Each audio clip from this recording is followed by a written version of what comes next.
Madaling araw pa lang, ginulat na nga ng malaking hanay ng Iglesia ni Cristo ang EDSA matapos magkasa ng isang sorpresang rally.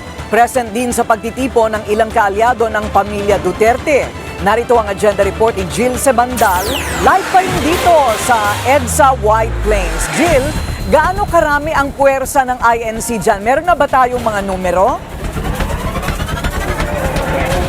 Kurina, ayon kay NCRPO spokesperson Major Hazel Asilo, sinabi niya kanina, Kurina, na kumpirmado na nga na nasa 15,000 membro na nga ng INC ang nandirito ngayon na nagtitipon sa People Power Monument para sa isang surprise rally na nanawagan ng transparency, accountability, and justice.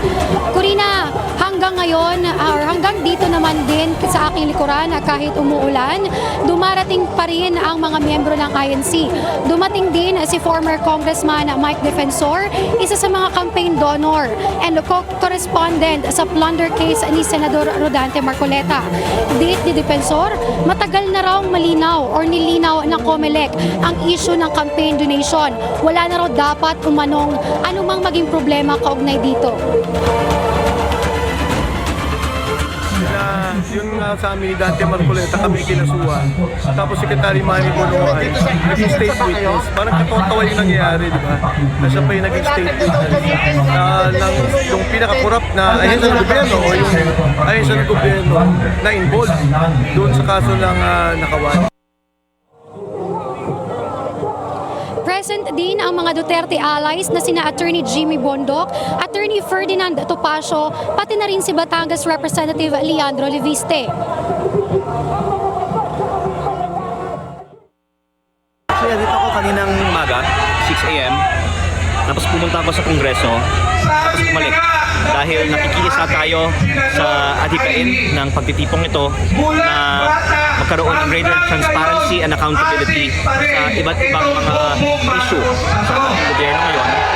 Gusto kong ipakita kasama ng ating kaibigan si former Congressman Mike Defensor na hindi ito para sa isang grupo at ito po ay para sa lahat ng Pilipino. Siyempre, nakikisa po tayo sa Iglesia ni Cristo at saka iba nating mga kababayan na punong-puno na po sa pang-aabuso. Can you imagine the irony of it all? Kung sino pa yung naglalahad, nagsisiwalat ng anomalya, siya pa ang gustong ikulong. Ano ba namang klaseng administrasyon to? Baliktad na ba ang mundo dito sa Pilipinas? Yun ang kinagagalit po namin eh. Dumating na rin si Senate Minority Leader Alan Peter Cayetano na isa sa mga kaalyado ni Senator Marcoleta. Aniya, bakit tanging sila lang ang kinakasuhan? Bakit hindi raw nakasuhan ang mga naunang inilabas na sangkot sa korupsyon? Posible rin raw na dumalo sa rally ang tinaguriang Maleta Boys ayon kay former Congressman Mike Defensor.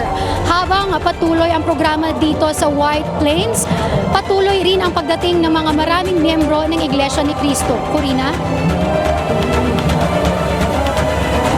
Okay, maraming salamat. Jill Sebandal, nag-uulat ng live mula sa EDSA White Plains. Manatiling nakatutok sa Bilyonaryo News Channel. Sumubaybay sa aming social media accounts at mag-subscribe sa aming YouTube channel para sa mga bago at eksklusibong balita.